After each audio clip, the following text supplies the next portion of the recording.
Hey, what's up guys? In this video we're going to talk about CSS Flexbox. So in CSS, the Flexbox layout module is used to position the elements on the web page. So before the Flexbox, there were 4 types of layout module.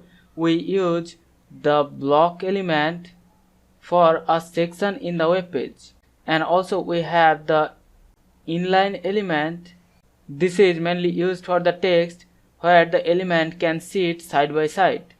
And also we have the table layout where we use the rows and the columns, and also we can explicitly position the elements using the position property. So all of these different layout module is very complex to understand. So the best and easiest way to position the elements on the web page is by using the Flexbox. So the Flexbox layout module makes it easier to design a responsive layout structure, and we don't have to use any of the complex layout modes. So to create the Flexbox, first of all we're gonna create one div element with the class container, and then inside the div element we're going to have some child element with the text 1, 2, 3 and 4. So we have one div container and inside we have 4 child elements. Now we can use the CSS Flexbox layout module and we can position our elements. So first of all I'm gonna select the class container, and here we're going to use display as flex. So now our parent element is one flexible element. So now we can use the different Flexbox properties and we can position the child elements.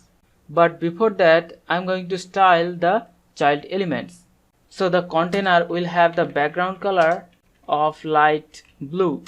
So now we're gonna select all the div element inside the container and we're gonna set one background color of green, and also we're gonna add some padding 20 pixel, and also we're gonna add the margin of 5 pixel, and we're gonna set the font color of white.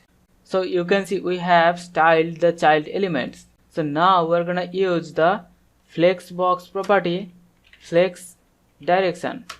So the flex direction property specifies the direction of the flex items. So it can have the value as column.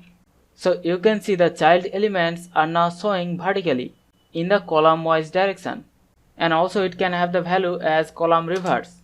So now the child elements are showing column wise in the reverse direction, and also the flex direction can have the value as row, and this will show the elements in the row wise direction, and also it can have the value as row reverse.